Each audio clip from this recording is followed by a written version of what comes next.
आज होते सुट्टी. सुट्टीचं म्हटलं एकदा ऑफिसवर येऊन बघावं आणि फायली सबमिट होतात आणि चेक करावं. पण आज पण तसंच सुट्टीचा तरी काही फरक नाही. वेबसाईट जशी चालायची तशीच चालते. एकदा दाखवतो तुम्हाला. 10 मी आधार नंबर टाकलाय. कॅप्चर टाकतो.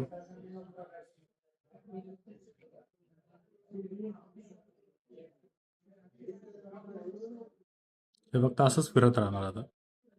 इथं लोडिंग चालू आहे जसं बघू शकता. त्याचं टायमिंग म्हणजे जशी लोडिंग संपली तसं तो टाइम सुरू होतो OTPचा आणि मध्येच कॅप्चर पण चेंज होऊन जातं. परत नवीन टाकलं पण परत नवीन टाकलं का तरी पण तसंच आहे. ते OTP घेतच नाही. काल तरी ठीक आहे OTP जात होतं लोकांना, पण आज तर ते पण नाहीये.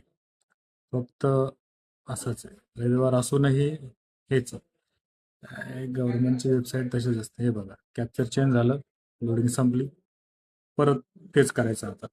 साईटचं काय करावं समजत नाही बाबा. रोज रोज रोज एकच एकच असतं.